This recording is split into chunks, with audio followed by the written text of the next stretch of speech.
Olá, minha gente, tudo bem?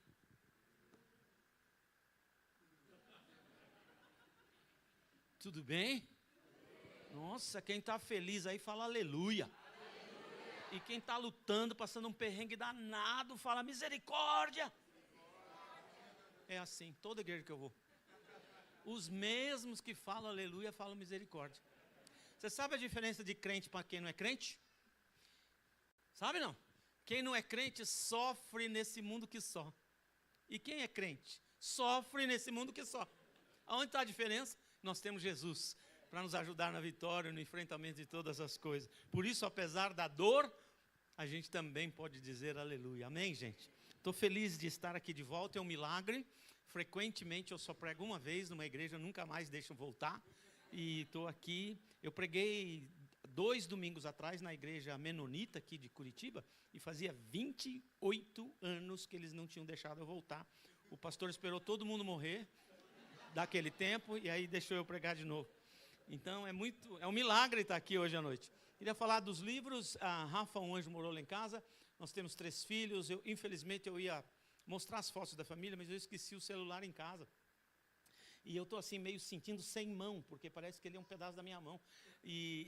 Mas está lá, não vai dar para mostrar a foto. Mas nós somos casados, Lucinha e eu, há 46 anos nesse ano, vamos completar 46, 5 de namoro, de maneira que nós estamos juntos há meio século. E nós temos 3 filhos, 2 meninas nas pontas, um menino no meio. Temos, porque ele ainda é nosso filho, mas o Rafa faz 9 anos, foi morar no céu. A Camila, mais velha, tem 44, acho, e casada com o Gilson, a irmã do Gilson estava cantando agora aqui, casada com o Gilson, e eles moram lá nos Estados Unidos, em Orlando. Gilson é terapeuta, capelão, faz um monte de coisas. Minha filha lá é gerente, é diretora de um hospital, na direção do departamento de neurologia infantil de um hospital lá de Orlando. A minha outra filha, Bruna, essa é Camila e Gilson. Bruna tem 37 anos agora e está casada há alguns anos, e disse para mim: nunca vou ter filhos, que eu não sei ser mãe, não posso imaginar alguma coisa crescendo dentro de mim. Não é alguma coisa, é alguém, minha filha. Mas ela falou: não sirvo para isso. Mas resolveu engravidar. Agora eu vou ter uma netinha no meados de julho. Eu tenho um neto de 20 anos, um de 18 anos, e agora vou ter uma neta. Era época de bisneta, mas os meninos estão solteiros, estão aceitando currículos. Se você for aceita, infelizmente vai ter que morar nos Estados Unidos com eles lá. Então, aí o Rafa é o nosso filho do meio, que tinha síndrome de Down, mas já partiu. O Rafa era um cara super especial, um levita, cantava o dia inteiro. O Rafa não sabia ler direito, mais ou menos ele ia uma palavra ou outra, mas ele não sabia ler direito. Mas ele tinha aproximadamente, sem exagero, uns 3.000 CDs de canções evangélicas. Ele gostava mais das cantoras do que dos cantores, ele gostava das bem-retetés, e ele sabia de memória cada música de qualquer faixa, de qualquer CD que você pedisse para ele falar. Mas ele também ele gostava de música, os heróis dele eram músicos. Lá em Orlando, tinha uma célula na minha casa que frequentava, e depois nós nos tornamos grandes amigos, o Cacá, o Rivaldo, o Clebão do Palmeiras, o Rogério, que era do Botafogo. Vários jogadores lá iam na minha casa, e um dia a Cacá ligou para mim e disse: ô Nasfão, vamos lá em casa, traz o Rafinha, nós vamos fazer uma jantinha lá, o Fernandinho vai estar lá em casa, e nós vamos fazer um louvorzão. Aí eu falei: tá bom, eu vou falar com o Rafa. Rafa, vamos na casa do Cacá? Ele disse: não estou afim. Eu falei: Rafa, o Cacá, aquele cara que mandou fabricar uma camisa que cabe em você e assinou. Não estou afim, Palinho. Aquele cara que é campeão do mundo. Não estou afim, Palinho. É porque vai ter uma janta lá e o Fernandinho... Quem? Eu falei: o Fernandinho, então eu quero ir. Aí ele foi, por causa do Fernandinho. E aí o Fernandinho tocava a violinha dele lá, cantava, o Rafa cantava todas, e o Fernandinho só chorava e ficava deixando o Rafa terminar de cantar. E aí o Fernandinho falou: eu vou lançar um CD, é difícil saber o que é isso, mas deve ter em algum museu, você vai lá para ver. Ele ia lançar um CD que chamaria Galileu, e ele falou: a música chefe desse CD é Galileu, é inédita, eu vou cantar para você. Ele começou a cantar, e o Rafa cantou junto com ele. Ele parou de cantar, o Rafa continuou cantando. O Rafa sabia qual era a música inédita, tal a paixão que ele tinha por louvar a Deus. E aí, 2 meses depois, Cacá passou lá em casa com um pacotão de CDs, DVDs, um monte de coisa, tudo autografada, pelo Fernandinho. Esse era o Rafa, ele cantava o dia inteiro, a plenos pulmões. Tinha vezes que eu estava gravando o vídeo e falava, Rafa, baixa o volume. Aí ele parava um pouco. E agora, faz 9 anos que ele partiu. E o silêncio da voz dele dói demais no meu ouvido. É muito complicado. Mas o Rafa era esse cara feliz pra caramba. Ele tinha umas frases de efeito, eu peguei as frases de efeito e construí histórias, é esse livro para você. Vou falar uma. Uma vez, Rafinha e eu estávamos aqui na Arena da Baixada, assistindo o Atletiquinho do Paraná Internacional, e o Atletiquinho do Paraná não podia perder, senão ia para a 2ª divisão do Campeonato Brasileiro. Conseguiu, né?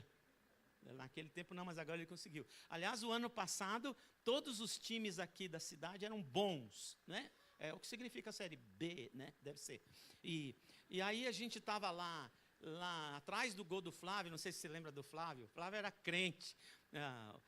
O Flávio era crente, nós éramos amigos, e eu ficava atrás do gol do Flávio. Quando o Atlético entrava, eu gritava, Flávio, estou orando. Porque de vez em quando tinha umas bolas que ele ficava olhando ela entrar assim, eu não acreditava como é que acontecia. E aí a gente estava lá e o Atletiquinho apanhando de 2-0 no primeiro tempo. E um cara do meu lado fumando literalmente um cigarro atrás do outro. Ele ia jogar fora, acendia o cigarro, eu fui acender outro. E o Rafa do lado de cá olhava, ele tinha um vozeirão, ele falava, Paulinho, o cara aí está fumando. Eu falei, Rafa, problema dele. Isso é com ele, esquece isso, assiste o jogo. Aí o cara, Paulinho, o cara está fumando de novo. Rafa, o cara vai ficar bravo, e ele vai ficar bravo comigo, eu vou ter que ficar bravo com você. Esquece esse negócio. Tá. E o cara, outro, Paulinho, o cara está fumando. Eu falei, Rafa, se o cara bater em mim, eu vou bater em você. Fica quieto. E aí o cara me acende outro cigarro. Aí eu disfarcei, fiz que não estava vendo, mas eu estava de rabo de olho nos dois. E Rafa olhava para a minha cara, e eu não fazia nada. Ele deitou nas minhas pernas, empurrou o cara e falou, fumar causa impotência sexual. Eu fechei o olho, porque eu já vi aquela muqueta na minha cabeça. Pela fé, eu vi minha cabeça rolando 4 torcedores para lá. E aí o cara riu. Quando ele riu, minha fé voltou. Aí eu falei, tio, o menino é crente, está preocupado com a sua saúde. Tá. Esse era o Rafa. O Rafa aprontava comigo para tudo aquele lado. Ele era o meu grande companheiro. Ele achava que ele era pastor. Ele fez seminário teológico, ele foi ordenado pastor especial. Uma confusão, uma delícia. E ele era o meu companheiro. Ele ia para tudo que era lado comigo. Me faz uma falta enorme. E esse aqui é a história dele. Quem lê esse livro me fala 3 coisas, eu dou muita risada, eu choro muito, e quando eu termino o livro, eu tenho um olhar diferente para a minha família. Eu paro de ser crica, de ser chato, de xingar, de diminuir a minha família, e passo a elogiar mais, afirmar mais, beijar mais, abraçar mais. Então, você lê esse livro aqui, que já vai preparando você para o hotel, né? Lá você, então. E depois você pega esse livro. Esse livro está na mão, você pode me ajudar em oração com isso? Está na mão da Netflix e na mão da Globoplay. Eu não sei qual das duas vai pegar o roteiro e fazer uma série para a televisão internacional sobre a vida do Rafa, do nascimento dele aos 9 primeiros anos de luto. Os roteiros já estão nas mãos dele. O cara da Globoplay, que é o Bam, que decide tudo na cinematografia da Globoplay, tem o roteiro na mão. E aquele ator Felipe Simas tem os direitos de fazer o que ele quiser com o roteiro, com o filme. Felipe Simas é muito crente também, para quem não conhece. Então, depois você pode comprar esse livro lá. Esse livro, quando ficou esgotado a primeira vez, você comprava em site de livro usado, ele estava R$4 mais caro do que o preço da loja. E se tivesse a minha assinatura, mais R$5 ainda em cima. De maneira que a minha assinatura vale R$5, mano. Você compra, depois eu assino para você já economizou 5. Aí você lê, vende no site de livro usado, mais caro, isso é um investimento com bom retorno. Isso aqui. Rafa sempre dizia para mim, Paulinho, eu quero muito ser famoso. Eu falava, filho, eu quero ser rico. Então depois você compra os livros lá para fazer Rafa famoso. E demora para cair a ficha mesmo. Aí eu escrevi esse aqui, Sorrir Outra Vez, que é um livro de luto. Falei, não quero. Todos os meus livros você vai se divertir. Você não sabe cuidar de gente que está em luto. Você fala um monte de besterol para aquelas pessoas. Como assim ainda está em luto? Não sabe que está no céu? Como assim vai lavar a catacumba e pôr florzinhas? Você está maluco? Está no céu. A gente fala tanta besteira para essas pessoas. Você não tem noção. Primeiro ano da morte do Rafa, ele ficou cremado e as cinzas dele estão no jardim de oração na nossa igreja em Orlando. Toda semana eu ia 3, 4 vezes por semana. Eu encostava a cara naquela placa com o nome dele e ficava chorando. Era a única coisa que tinha restado. Aí eu orava e falava: Deus, você falou na Bíblia que não pode falar com os mortos, né? Mas você não falou na Bíblia que você não pode falar. Fala com ele aí, fala que eu estou bem. E aí o Espírito Santo falava assim: eu não minto, você não está bem. E era assim a minha nhaca, a vida, o chão saiu debaixo do pé, a gente não sabia mais nada, era uma confusão. Escrevi esse livro então sobre luto. Aí uma vez um médico da igreja falou assim para mim: ô Nassif, você sabe que para cada estímulo de dor o corpo humano reage de forma absoluta? Eu falei: pô, que frase bacana, mas o que significa? Ele falou assim: qualquer dor física ou emocional, o corpo como inteiro reage àquela dor. De maneira que a dor de uma pessoa é a maior dor do mundo para ela, e não diga para ela que a sua é maior que a dela, e não deixa ninguém dizer que a dor dele é maior que a sua, porque para você a sua é a maior dor do mundo. Eu falei: poxa, que interessante. Uns dias depois eu estou andando no corredor da igreja, vem um cara grandão do outro lado, e lá eles me chamavam Nassifão. Falou: Nassifão! Eu olhei para ele e começou a chorar, mas ele chorava muito, ele berrava. Eu falei: meu Deus, o que será que aconteceu? E ele veio na minha direção e só falava assim: agora eu entendo a tua dor, e chorava. Agora eu entendo a tua dor, e chorava. E quando ele chegou perto de mim, eu falei: o que aconteceu? Então, ontem à noite... E não falava, parecia a Chiquinha. Não, você conhece a Chiquinha? Então, você tem que assistir programas bons. E aí...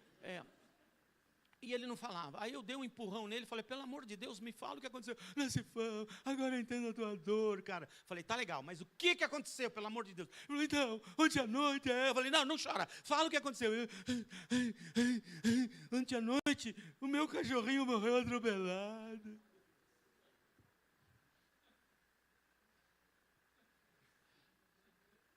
Ele está comparando meu filho com o cão dele. Eu vou matar esse cara. Aí eu lembrei o que o médico falou. Falei: ô, mano, me abraça aqui, chora pelo cão que eu vou chorar pelo Rafa. Então, essas e outras histórias você vai encontrar nesse livro, você vai gostar disso. Quem sabe você conhece alguém que perdeu alguém. É muito complicado. Sabe como eu defini luto? A constante presença da ausência.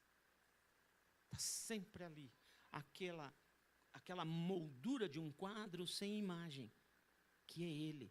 Eu descobri que luto é a prova mais poderosa do mundo de que o amor pode existir sem que se veja o objeto do amor. Eu escrevi um livro, está no meu site, que se chama A Constante Presença da Ausência. Aliás, A Presença da Ausência. É um livro que é em forma de poesia, é uma travessia do momento da notícia até lá na frente, quando a dor nunca mais parou, mas agora a dor já não consegue mais regular você, porque até então ela faz o que ela quer com você. É um livro de poesia, meio filosófico, meio poético. Eu acho que você vai se divertir e chorar bastante, mas vai fazer assim, depois. Depois eu mostro um treco do site. Esse aqui, meu protocolo de psicanálise, eu sou psicanalista, sou pastor aposentado, aleluia. Eu vi agora que a menina falou assim: dia fulano de tal, teremos assembleia ordinária. Eu falei: ai meu Deus, que gostoso, que eu não tenho nada a ver com isso. Eu vou pregar hoje, vou deixar um monte de problema para o pastor, vou embora. É uma delícia. Mas eu sou psicanalista corporativo, eu trabalho especialmente com corporação. Eu sou especializado, de verdade, não estou esnobando nada, não, eu sou especializado em governança emocional. Eu trabalho especialmente com donos de empresas, diretores, CEOs, gerentes gerais. Eu vou trabalhar e ajudar você a entender como você está. Porque a maioria de nós está tão cansado, e está no automático, tomando decisões, e depois não sabe por que errou, não sabe por que brigou, uma série de coisas. E eu tenho trabalhado nos últimos 8 anos, 9 anos, só com psicanálise corporativa. Atendo você, sua empresa, atendo seus funcionários. Eu também tenho análises que eu desenvolvi, que eu sei como que está a saúde emocional da corporação. E eu faço isso tudo em cima desse meu protocolo de psicanálise, de feridas a troféus. Todos nós passamos por 5 dores emocionais da gestação aos 7 anos de idade. Essas dores emocionais, porque naquela época você não sabia expressar o que você estava sentindo, a energia dessa expressão gravou dentro de você e criou uma estrutura, uma fisiologia das suas emoções por onde você toma decisões na vida. E eu quero te ajudar a não mais tomar decisão por aqui, mas tomar decisão por aqui. Esse livro é bem a minha expertise toda. Eu sou especializado em mapear biotipo.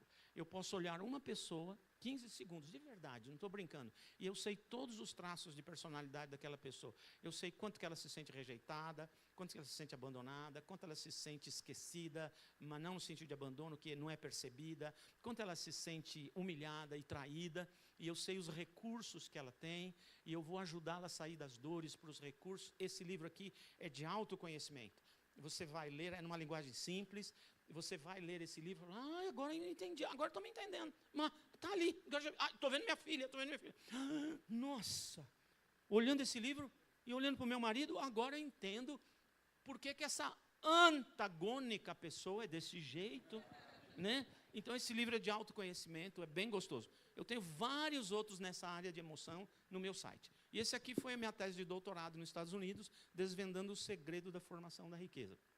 Esse livro tem 3 partes. A primeira é trabalhar com a sua autoimagem, porque a sua autoimagem sabota você e vai na direção daquilo que no fundo você acredita que você é.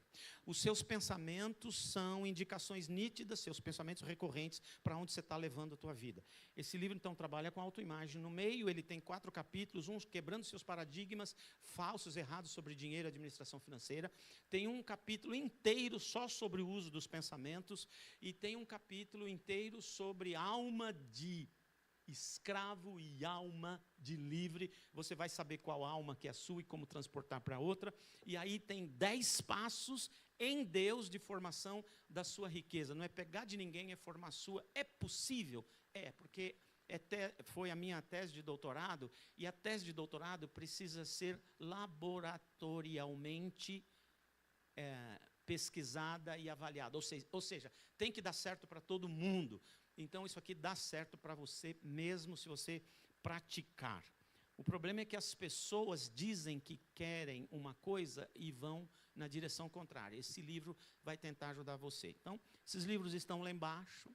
Como o Rafa queria ser famoso, você vai lá comprar um de cada para você, um de cada para o seu vizinho, para fazer Rafa famoso, tá bom? E, então, eles estarão lá à disposição. Tem ainda o QR Code do meu site, por ali?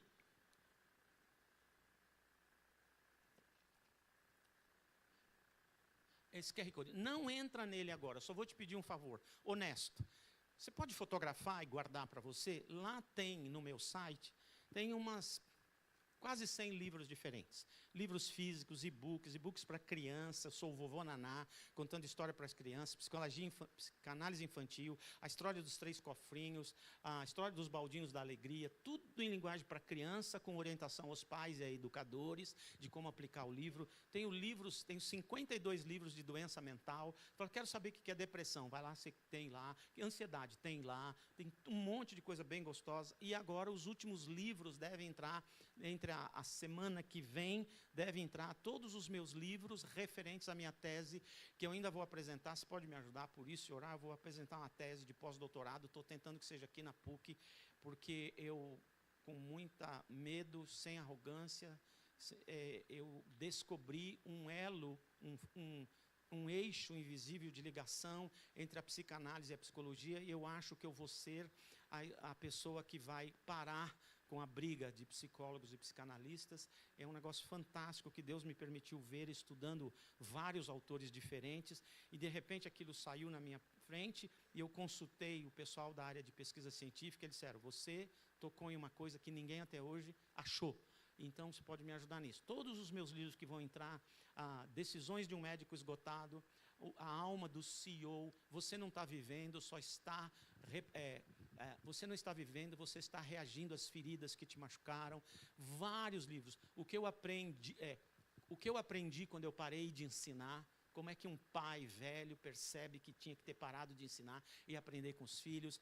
Tem lá a Presença da Ausência, que é uma poesia linda, de 12 capítulos, você vai se encantar com aquilo. Tem várias coisas bem gostosas lá. E toda semana está caindo livro novo, porque eu tenho um vício, que é um vício de escrever. E a IA me ajudou em muita coisa. A IA não escreve para mim. Todos os meus textos, eu que escrevi, mas sabe o que eu faço? Antigamente eu levava 6 meses para corrigir, diagramar, né? Agora eu falo, dona Ia, escrevi isso aqui. Pode corrigir a gramática, o português, e transformar em capítulos adequados, com fluência adequada e não sei o quê. E ó, você já sabe o meu idioma, fala na minha língua, eu que estou falando. E pronto. Aí 6 meses de trabalho eu faço em 4 horas, e por isso que eu escrevo bastante livro. Sermão meu, pega um sermão meu e escrevo. Tem lá um livro meu que se chama Os Gigantes da Alma, e na história de Davi e Golias. Porque antes do Davi vencer aquele gigante grandão, ele venceu vários gigantes na alma dele. Por exemplo, o gigante do desprezo, o gigante do desaparecimento, o gigante da incapacidade. Todos esses gigantes Davi venceu antes de vencer o grandão. Ele só venceu o grandão porque ele venceu esses outros aqui dentro. Você só vence gigantes na rua quando você vencer os gigantes internos. Todos os meus livros, fui eu que escrevi, ela só me ajudou a deixar bonitinho. E as capas, as ilustrações, tio GPT, cria uma imagem para mim, com isso. Ah, bom, legal, pum, põe para o meu livro. Só para você saber, os textos são meus, mas eu tenho a ajuda dela e eu não preciso mais pagar para os editores, eu faço tudo em casa. Tá bom? E aí eu fico escrevendo que nem um maluco. Meu vício é escrever. Eu gosto de escrever. Minha mulher fala que meu computador é a minha amante. Eu fico com ela tanto tempo. Mas não é. É só vingança dela, que ela fica no crochê. Então, vamos ler a Bíblia? Quantas horas eu tenho ainda? Eu ia mostrar o negócio da viagem, mas não vou mostrar não, porque vocês têm que priorizar o encontro de casais. Mas se você depois, que foi para o encontro, quem foi no encontro de casal, eu deixo viajar para a Turquia e para a Grécia comigo em outubro, tá bom? Vai ser uma viagem muito legal, cara. Viajar comigo é uma delícia. É muito divertido. Acontece tudo comigo, tudo acontece na viagem que eu estou. Nossa, cada encrenca. Uma vez estava visitando lá a manjedoura, supostamente onde foi a manjedoura, lá onde Jesus foi colocado, e é uma igreja, e você desce num buracão lá, e aí tem uma capelinha, e é gente do mundo inteiro numa fila, e tem um buraco que você enfia a mão assim, e põe a mão em cima de uma pedra, que supostamente sustentou a manjedoura. Aí quando eu pus a mão ali, eu senti que minha mão entalou. Ela estava meio gosmenta. Eu falei, meu Deus, deve ter bactéria na minha mão de tudo que é raça do mundo aqui. Quando eu vi assim, as bactérias parecia arranho caindo da minha mão, de tanto que tinha. Eu não tive, foi a sensação que eu tive. Mas aí tinha uma dona que era de outro estado, que entrou na minha caravana, não sei da quanto. Minha caravana era enorme, eu sou muito famoso. Nós tínhamos 9 pessoas na caravana. Aí essas duas donas, e quando uma dessas donas enfiou a mão ali, ela caiu para trás. Pensei que ela tinha tomado um choque. Não, o demônio pegou a dona lá embaixo, na manjedoura, e aí ela ficou estrebuchando, e a fila querendo entrar, e eu tinha que expulsar o demônio. Eu falei, meu Deus do céu, demônio daqui fala o quê? Hebraico, aramaico, grego? Árabe, e eu ficava, eu não sei falar essas línguas, mas eu falava um pouco de inglês, e eu dizia, please, I need your cooperation, stay there, please, I need to do something right now, stay there. E aí eu falava, meu Deus, o que eu faço? Eu falei, vai em português mesmo, se não for, vai sair no pontapé. Eu falei, sai dela! E aí o demônio saiu, eu falei, peguei a mulher, falei, pode vir, e foi embora, e levei a mulher comigo, e aí eu falei, ô dona, vamos receber Jesus aí, dona, que o negócio está bravo. Gente, se você for viajar comigo, você vai se divertir tanto. Se você voltar vivo, você vai ter história para contar. É um negócio. Ainda mais que nós vamos pertinho das bombas, né? Oh, Jesus, tem misericórdia. Mas não deixa de ir no retiro. Prioriza o retiro, tá bom? Amém? João capítulo 2. Quem tem Bíblia fala amém.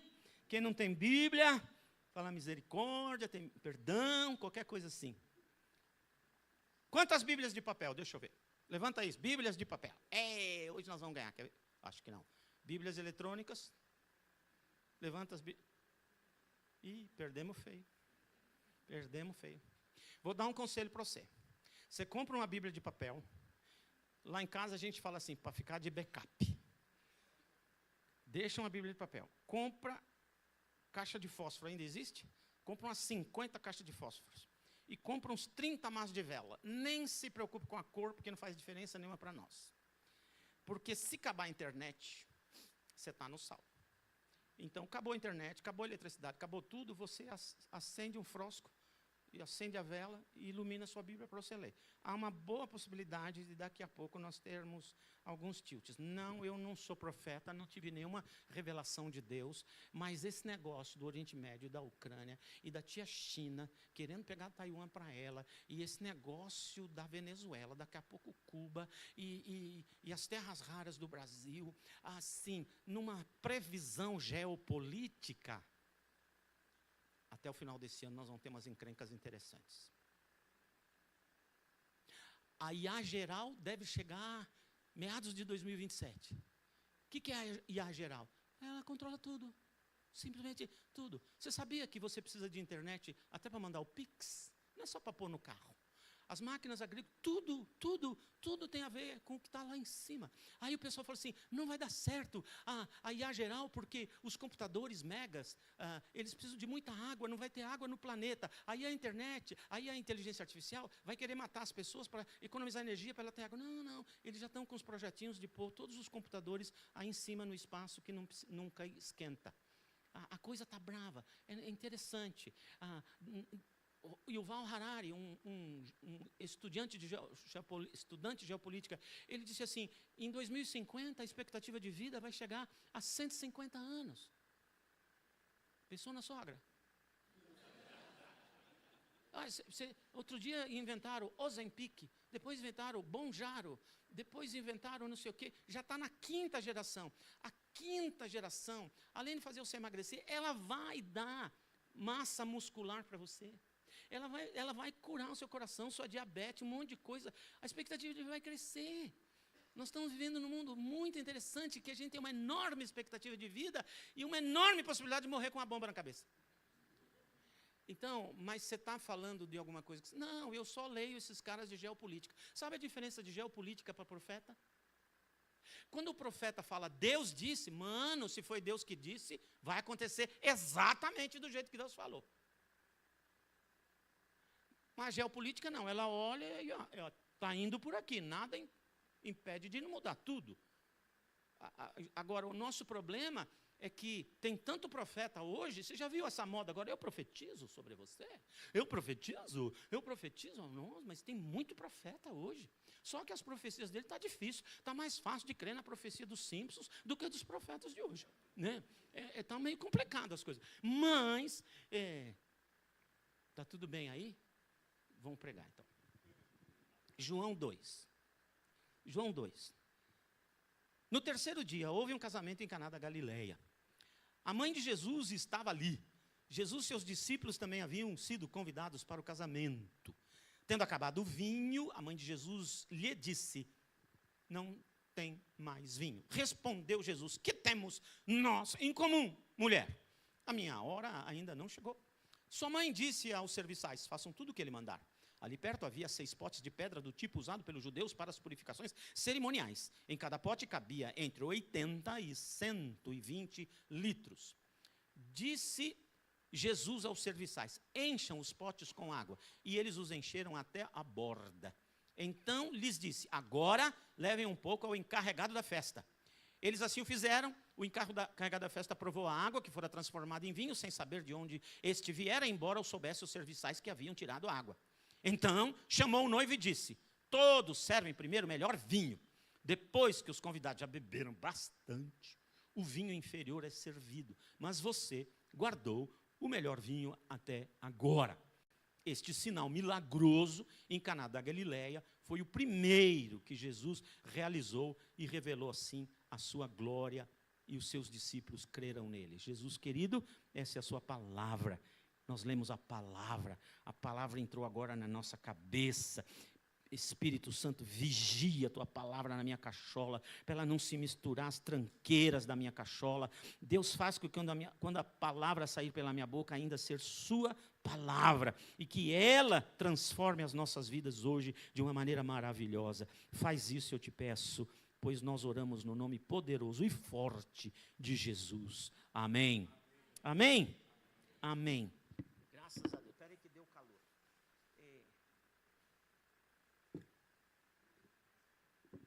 Irmão, obrigado. Deus lhe abençoe. Obrigado.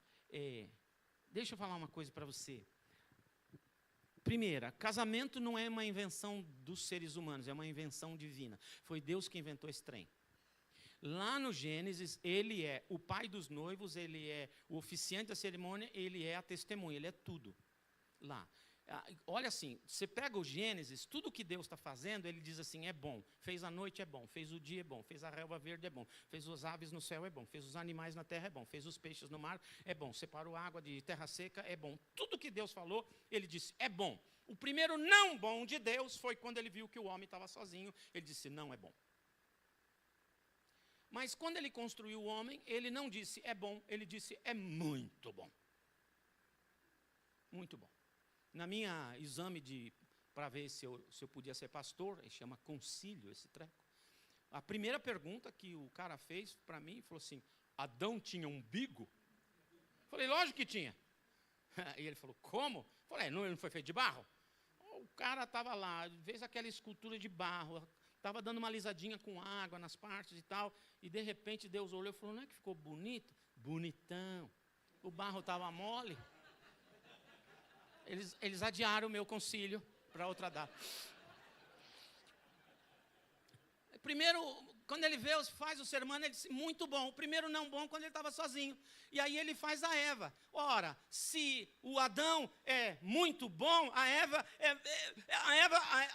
é um ser muito bom também. De maneira que casamento é a junção de muito bom com muito bom, muito bom. É para dar certo. Deus não inventou nada para dar errado.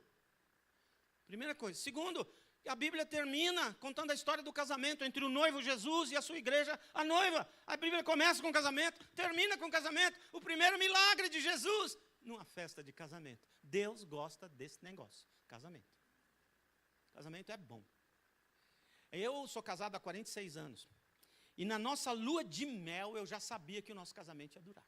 Nós fomos para uma fazenda, e aí o capataz da fazenda, sei lá o que da fazenda, falou, vocês já andaram a cavalo? Nunca. A gente tem uns cavalos bons aqui, selaram os cavalos, a gente subiu numa escadinha, subiu no cavalo, e ele falou, você só dá uma puxadinha assim, fala, ele vai e tal, você quer virar, você puxa aqui, puxa ali, e se você quiser apressar ele, você dá umas tapinhas assim, com o pé nas costas deles, e aí ele vai mais depressa. Falei, tá bom, então vamos, Lúcia, vamos, e aí nós fomos. Não deu uns 15 metros, o cavalo de Lúcia brecou, ela caiu.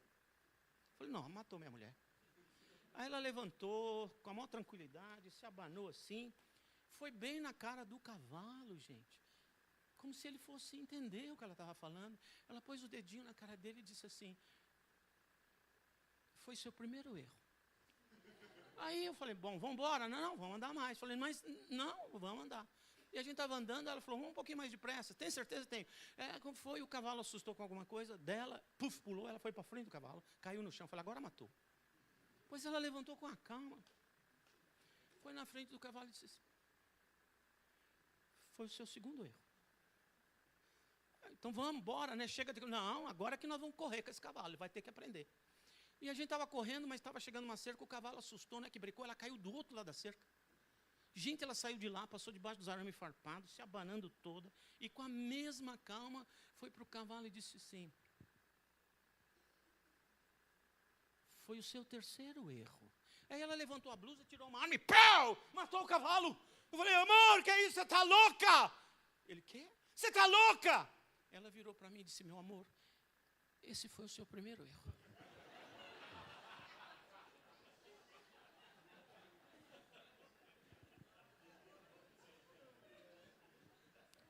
Nós está junto. Mano, não faz a coisa que eu fiz. Eu falei, Deus, o senhor me dá a mulher certa, a certa, eu não quero errar. Eu quero a mulher certa para eu casar. Deus me deu, agora eu só vivo errado. Então, mas deixa eu falar uma coisa para você. Casamento é uma invenção divina. E nesse trecho da Bíblia, não fala sobre dicas para um casamento. Mas eu vou tirar daí dicas para o casamento. O que tem aqui, a teologia, o ensino bíblico dessa passagem aqui, quando Jesus fala para a mãe dele, mulher, que tenho eu contigo, não é chegada a minha hora, é que essa passagem aqui vai apontar para uma passagem que vai ter daqui a pouco, quando Jesus está no Getsemane. Se você for um dia lá, você vai saber o que é Getsemane. É uma pedra de granito dessa altura, que ela é abaciada por dentro, inclinada com um buraco na ponta, onde eles colocam 7 sacas de azeitonas, de maneira que as 6 de cima vão com o peso delas, esmagando lentamente a primeira saca, e aí sai o azeite mais que perfeito. Quando o Senhor Jesus está lá no Getsemane, não é um lugar, é uma pedra, ele está no Monte das Oliveiras. Tem uma pedra de Getsemane ali, porque eles já recolhem e tal, já vão amassar. Jesus debruça nessa pedra, e aí o vinho perfeito começa a gotejar, porque o peso do seu pecado e do meu pecado está amassando Jesus, e o sangue dele já começa a cair, lava o chão. O vinho perfeito. Era isso que Jesus estava querendo dizer ali.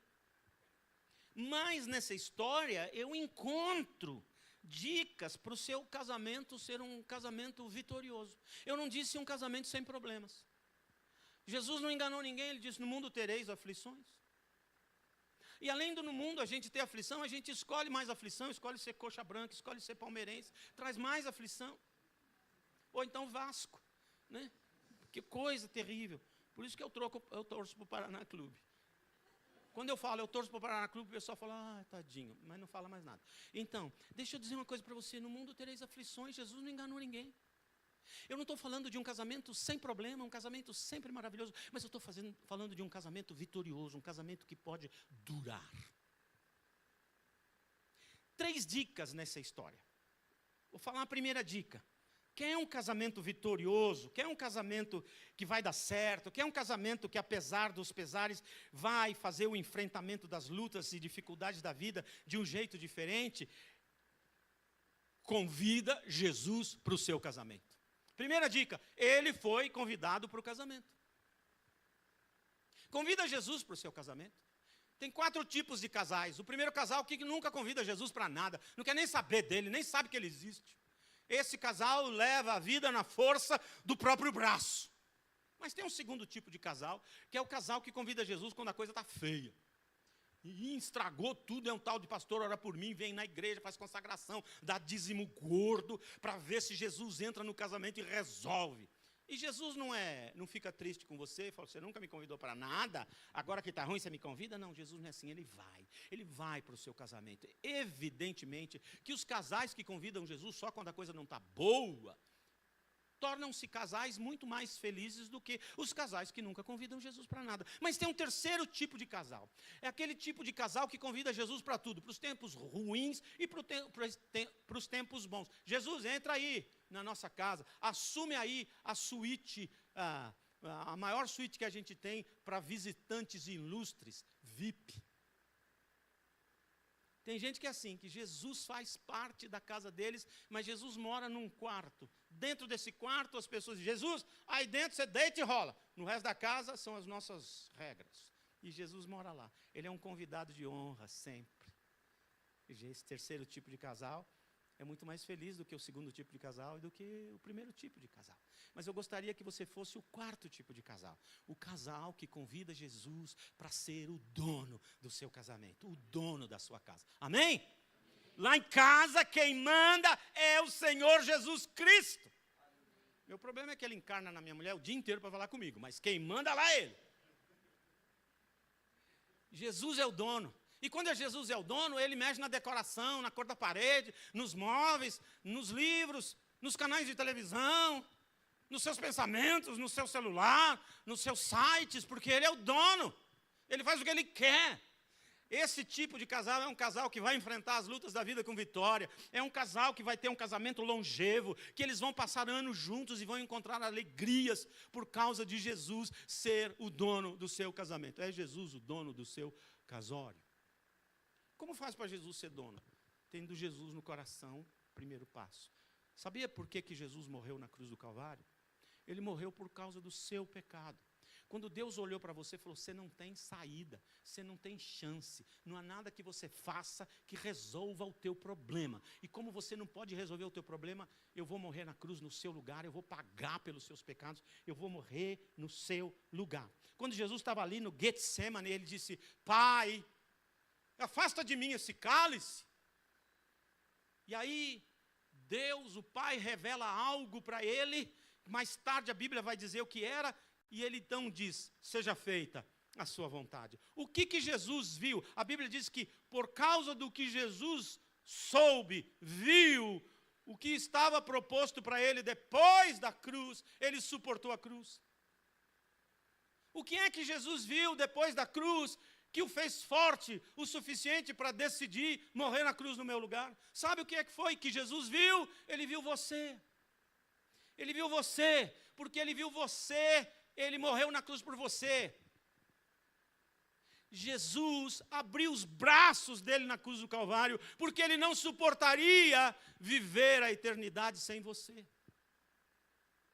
Ele viu você, porque ele viu que você podia se converter, então ele morre na cruz só por causa dessa alegria de encontrar você na eternidade. Recebe Jesus. Mas o que eu preciso fazer? Crer nele. Romanos diz assim, Paulo aos Romanos diz assim, todo aquele que crer com o coração e com a boca confessar Jesus, este será salvo. Jesus, eu creio que você morreu na cruz por mim, é verdade, eu sou pecador, pecadora, eu sei que você morreu na cruz por mim, eu creio que você fez isso por mim, então agora eu abro a minha boca e falo, Jesus, eu creio, entra na minha vida, torne-se o meu Deus e o meu Salvador. E ele entra e você ganha perdão de todos os seus pecados. O seu nome é escrito no livro da vida e ele passa a habitar dentro do seu coração. E aí você entra com ele para dentro de casa e de Jesus assume o comando. Toma conta do meu casamento. Primeira dica. Segunda dica para o seu casamento ser longevo, vitorioso, é aprende a levar todos os seus problemas, necessidades, sonhos e projetos de vida a Jesus. Preste atenção na frase. Aprende a levar todos os seus problemas, sonhos, projetos de vida a Jesus. Presta atenção na frase. Aprende a levar todos os seus problemas, projetos, sonhos de vida a Jesus. Olha a dica. Eu não sei qual é a sua religião. Que você está aqui. Eu não sei qual é a religião das pessoas que eventualmente estão assistindo esse culto. Então eu vou falar isso com respeito. Presta atenção na dica que Dona Maria deu. Santa Maria, mãe de Jesus. Eu tenho um sermão sobre a Maria. Se um Deus deixasse vir aqui, eu vou pregar sobre ela. E a dica que ela dá. Olha, eu não sei o que a Dona Maria estava fazendo lá, mas ela estava no casamento. Eu não sei se ela era amiga da noiva, amiga do noivo, ou se ela tinha um bico. Sabe o que é bico? Trabalhar de ajudante de festa. Tinha um encarregado da festa, que hoje chama cerimonialista. Aí ela tinha um bico lá. Porque quando acabou o vinho, foram falar com ela. Por que não falaram logo com o encarregado da festa? Foram falar bem com a Dona Maria, que ela era chegada, articulada, um network fantástico. Foram falar com ela. Aí ela diz assim, olha o que eu vou fazer. Jesus acabou o vinho. A dica de Maria, não pede nada a ela, quem faz milagre é Ele. Pode ir direto. E aí, levaram o problema para Jesus. Então vamos lá. Você tem problema, dificuldades, sonhos, necessidades, projetos de vida? Para de colocar antes de levar para Deus, colocar nas redes sociais. Eu nasci numa época em que inventaram uma coisa chamada Orkut. Depois virou Facebook. Agora já sei lá que nome que tem mais. Eu costumo dizer, para, pelo amor de Deus, tira um pouco a sua cara do Facebook e bota a sua face nesse book, que vai ajudar um pouco. E aí, você leva para a vizinha, leva para o Facebook, leva para a cabeleireira, pior, leva para a sua sogra o problema da tua mulher. Não, levar para Jesus. A dica que Maria deu para Ele. Ele é o lugar onde você tem que enviar suas necessidades, sonhos, projetos, dificuldades. Todas as suas orações têm que ser direcionadas a Ele. Mas olha a outra coisa. É a Ele em termos de direção. E problemas. As pessoas oram pouco E quando elas oram, elas não falam assim para Jesus: Jesus, meu marido chega do trabalho, é um trabalhador, mas ele não gosta de tomar banho. Deu essa esfriadinha, ele só quer tomar banho a semana que vem.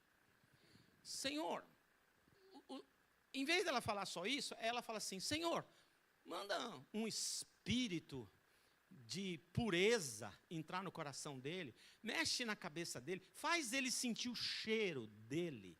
Ou Deus faz assim, faz ele pegar uma mão dele e pôr na outra mão dele, vê se ele consegue desgrudar. A gente vai dando dica. Senhor, o meu filho, ele está mentindo para mim. Senhor, envia um anjo para revelar para ele que ele não pode mentir. Senhor, a minha filha, pré-adolescente, quando ela era criança, ela era um anjo, mas ela se transformou em alguma coisa que eu ainda não defini. É parecido com gente, mas eu ainda não sei bem o que é. É porca, é xinga, é desobediente. Ó Senhor, faz os teus anjos da guarda. Não. Se você for orar, não dê nenhuma dica para Jesus. Ele tem melhores ideias que você. Você só apresenta. Só apresenta. O seu papel aqui, quando você vai levar suas necessidades para o Senhor, especialmente da sua casa, é o papel de sacerdote e sacerdotisa. Em Apocalipse capítulo 5, meu capítulo predileto da Bíblia, ali diz que as nossas orações sobem como incenso, por isso que crente não acende mais aquela varetinha que solta fumaça, porque a nossa oração substituiu. As nossas orações sobem como incenso e são colocadas em bacias de ouro e entregues ao Senhor. Olha, as orações são entregues. Deixa eu falar para você, isso é o trabalho do sacerdote. Sabe a diferença de profeta para sacerdote?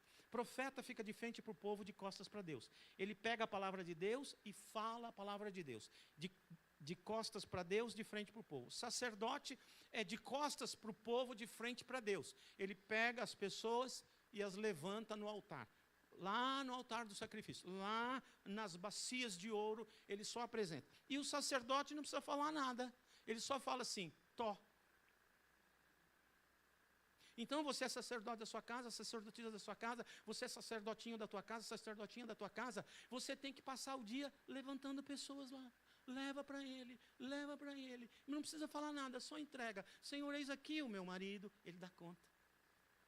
Senhor, eis aqui a minha esposa, ele dá conta. Eis aqui os meus filhinhos, ele dá conta. Aí vi um acidente na rua, Senhor, não sei quem são, mas eu levanto as pessoas envolvidas. Ai, Senhor, está aí no seu altar. Faz o que o Senhor sabe, o que você tem que fazer. Tem que orar. A Bíblia Sagrada diz que todo dia a gente tem que orar pelos que nos governam. Eu não sei o que eu oro. O que eu oro para pedir para o Lula, para a tia Janja, para o tio Alckmin, para o Xandão, para o Alcolumbre, o que eu peço? Para o Flávio Dinho, que vai na favela, o traficante, e é ministro do Supremo. O país é estranho, é interessante. O que eu falo para Deus? Eu não sei o que eu falo, mas eu não preciso falar. Como sacerdote, eu só falo: Senhor, está aqui tio Lula, está aqui tia Janja, está aqui tio Alckmin, não lembro da mulher dele, mas vai junto. Senhor, aqui o Supremo, e aqui o Senado, e Senhor, estou indo. E quando eu mando lá para cima, eu não tenho que falar nada. Então, quando é assim, especificamente sobre a minha liderança aqui no Brasil, eu faço assim: Senhor, eis aqui o Lula e a tia Janja.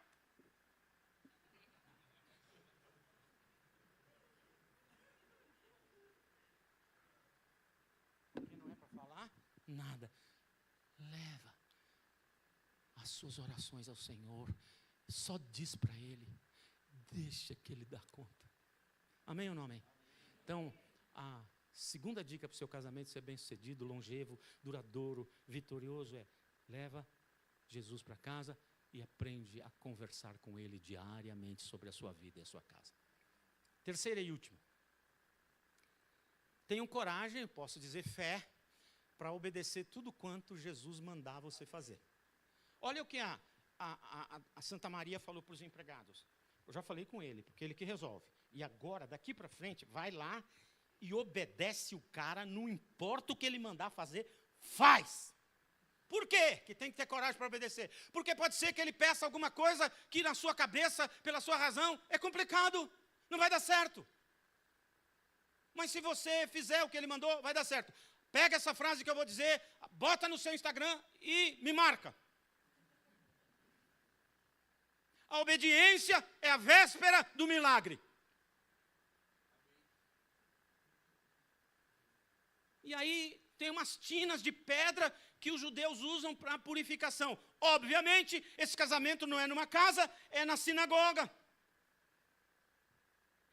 São tinas de pedra, 80 e 120 litros cada uma, que eles enchem de água e quando eles chegam para os seus cultos, eles vão lavar a mão, lavar o rosto, lavar o pé, lavar o RG, tudo naquela água, para estar purinho diante do Senhor. E não é um lugar muito agradável de enfiar uma canequinha e beber. Porque você sabe, você pega água com a mão, se lava, pega com a mão, se lava, um pouco mistura lá na outra água. E aí, eu imagino quando Jesus falou para os meninos, enche de água. Mano, não tem torneira nem mangueira, é no poço, é lá fora. Deve ser complicado, não sei quantas horas levou para encher 6 tinas. Se foram 3 de 80, 3 de 120, imagina a quantidade de balde de água que eles levaram para encher aquele trem. E eles encheram. E aí, Jesus viu que encheu e disse para os empregados, levem ao encarregado da festa. É interessante que as Bíblias antigas estavam escrito ao mestre-sala. Não sei se você tem Bíblia que está escrito mestre-sala. Tem. O pessoal mudou para encarregado da festa, porque os crentes estavam confundindo com o menino lá da escola de samba, do Mangueira, tal, que é o mestre-sala. Não, mas é o encarregado da festa. Falou, leva lá para o encarregado da festa. E os caras foram assim, tremendo. Perdemos o emprego hoje, hein? Eu também acho. Cara, se ele souber de onde, nós estamos no sal, meu. Então é melhor, a gente não fala nada, só entrega, fala que Jesus mandou. E aí, ele que se vire. Eu também, eu não vou abrir a boca. Então tá, ó. Aí o cara, toque. Chamou o noivo e falou, vem cá, eu já fiz festa pra caramba. Toda festa que eu vou, o noivo bota um vinho bom no começo. Mas depois que a turma bebeu tudo, qualquer vinagre vermelho desce, mano. Beber vinho é igual. E na churrascaria, primeira rodada, cada carne tem um gosto. Depois é só isopor. Não tem mais gosto. A gente fala que, mas não tem mais. Né? Misturou tudo, não dá, ninguém aguenta saber o gosto de tanta coisa ao mesmo tempo. Eu não estou fazendo apologia ao vinho aqui, você obedece à sua doutrina e pronto. A Bíblia Sagrada é clara, diz assim, o pastor não seja dado ao vinho, os diáconos não sejam dados ao muito vinho. Eu acho uma injustiça, porque podia falar, o pastor não seja dado ao muito, quer dizer, os diáconos podem um pouco, o pastor poderia um pouco. Mas aí minha filha tem uma capacidade interpretativa, de exegética muito grande, ela falou, papai, na Bíblia está escrito, o pastor não seja dado ao vinho, mas não está escrito, o vinho não seja dado ao pastor. Falei, filha, para com isso. Aí o irmãozinho da igreja, porque eu preguei nesse negócio aí, chegou para o pastor dele e falou assim, ó, eu ouvi o Nassif pregando sobre isso, eu fui ver na Bíblia, e o apóstolo Paulo falou para o Timóteo beber, que fazia bem para ele. Você falou que não pode beber, e agora? Aí o pastor disse para o menino, como você se chama? Ronaldo. Então, você não chama Timóteo, não vai beber. E você já notou que não tem filho de crente que chama Timóteo?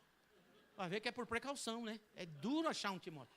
Então, eu não estou fazendo apologia ao vinho, mas o que eu quero dizer para você é a ideia que está embutida na coisa. Qualquer coisa que você exagerar, perde o gosto.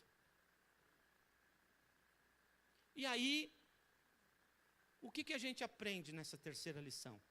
Quando eu tenho coragem de obedecer às orientações de Jesus, no final da obediência tem um milagre. Minha filha, essa aqui é casada, 40 e tantos anos, quando ela tinha 12 para 13, ela estava no portão de casa e minha esposa falou, amor, chama a Camila aí que o almoço está pronto. E aí eu abri a cortininha, e quando eu abri a cortininha, ela estava do lado de cá do portão, e do lado de lá tinha 3 meninas e mais ou menos uns 78, 82 meninos. Minha mulher falou que eram 2, mas eu vi 80 e tantos. E aí quando eu vi ela com aqueles meninos lá, ela 12 anos, eu enverguei minha sobrancelha, você já viu que minha voz é fina, igual voz de mulher? E eu disse, Camila! Para dentro. E ela disse, pai, para dentro. Pai, agora. Pai, agora. Aí o pessoal vazou, todo mundo foi embora e ela entrou assim, pisando duro. E ela entrou e ela parou pelo lado de dentro da casa. E eu... Aí entrei assim, sem olhar nada. E sem olhar nada, eu fechei a porta. E quando eu virei, ela estava lá, dei um chute nela, sem querer. Quando ela tomou um chute, ela envergou a sobrancelha, cruzou os braços e subiu a escada. E aí eu sentei no sofá. Minha mulher falou, o que aconteceu? Os demônios querendo pegar minha filha. Mas eu não vou deixar. Minha mulher falou, cara, primeiro, cara, que atitude. Está na hora, está despertando. Falei, não. Aí ela falou assim, olha, deixa eu te falar uma coisa. Eu falei, sai demônio, não é Jesus agora. Não é Jesus que está falando comigo.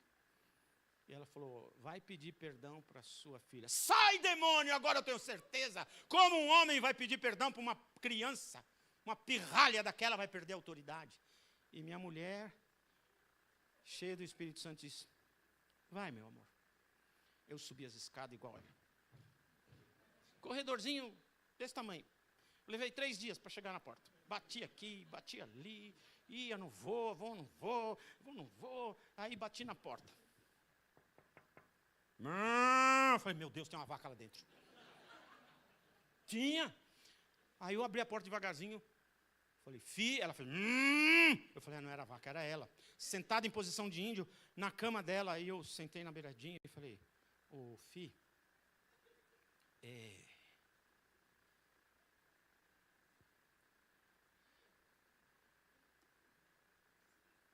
você perdoa o pai? Quando eu falei isso, ela levantou assim, começou a chorar, pulou em cima de mim, me abraçou, me beijou, falou, lógico, papai, eu te amo, papai, você não deixava eu falar, eu estava convidando eles para ir na igreja amanhã cedo. Eu lembrei que eu era pastor. E agora? Falei, caramba, filha, que mau testemunho, ainda tem isso. Gritei que nem um louco. E ela disse, eu orei e falei, Senhor, como eu vou me redimir dessa coisa? E aí, na nossa casa, quando a gente morava lá em São Paulo, tinha um forno de fazer pizza, lenha no quintal. E na igreja tinha um pizzaiolo. Eu falei, mano, eu falei para minha filha convidar os amiguinhos dela para sábado que vem lá em casa. Você chegava lá, fazia uma pizza, eu pago para você. Ela falou, não, imagina, eu vou. Você só me fala o que é para comprar, eu compro tudo. Você chega mais cedo, eu te ajudo a fazer as coisas e tal. E aí ele falou, tá bom. Ele falou, 15 pizzas. Eu falei, mano, tinha 5 meninos lá, e 3 meninos e 2 meninas. É um exagero. Ele falou, não, a gente deixa semi-pronto, depois congela, se for o caso. Tá bom. E aí, no meio da semana, a filha falou, pai, pode vir mais alguns? Eu falei, pode, filha. 38 pizzas. Mas depois, quando eles estavam de bucho cheio, eu falei, olha, eu quero pedir perdão para vocês pela minha gritaria. Está tudo errado o que eu fiz, Deus não gosta disso, Deus me repreendeu. Ele falou claramente comigo pela boca da minha mulher e tal. E aí, eu queria pedir perdão para vocês. Tio, não, a gente compreende, é legal, você está protegendo a sua filha. Eu falei, adolescente sem vergonha. Né? Não, mas obrigado e tal, mas vocês vão na igreja comigo, né? Não, aí foi todo mundo na igreja, graças a Deus. Deixa eu dizer uma coisa para você, se você obedecer a Jesus, mesmo que te pareça loucura, no final da obediência você encontra o milagre. Amém ou não amém? Então, 3 dicas para o seu casamento ser um casamento vencedor. Convida Jesus para ser o dono da casa. Leva as suas dificuldades, sonhos, projetos e problemas para Jesus e deixa que Ele dá conta. E depois tenha coragem de obedecer toda a orientação que Ele der a você pela palavra dEle. E o que vai acontecer com o meu casamento? Vai acontecer isso. Ele vai renovar o vinho do seu casamento. Eu vou falar uma coisa para você. Todos os solteiros e solteiras fechem os olhos agora. Porque eu não quero que vocês escutem.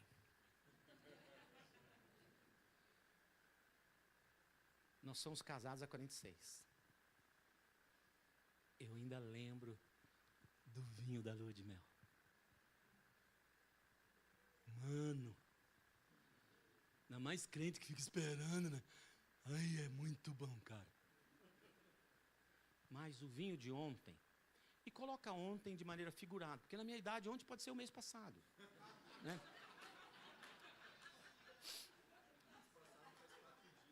É. O vinho de ontem foi muito, muito melhor do que o vinho da lua de mel. E eu estou convencido que o vinho de amanhã, simbolicamente o amanhã, será ainda muito melhor do que o que foi ontem. Sabe por quê? Porque quando Jesus é o dono da casa, Ele renova as paixões, a amizade continua, aí a gente pega na mão e ainda sente borboleta na barriga, a gente tem saudades. E Lúcia e eu estamos vivendo a melhor época da nossa vida, ninho vazio. Que delícia! Ninguém fala mãe, pai, né? E a gente lava a louça. Quando eles estavam, a gente lavava a louça assim em silêncio. Hoje a gente conversa tudo que a gente quer na hora que a gente está lavando louça. Que prato bonito! Porque é o ninho vazio. Vamos ali, vamos. Vamos para cá, vamos. Ai, tem gente que fala, eu estou na crise do ninho vazio. Vou dar um tapa na sua orelha. É o tempo de... Então.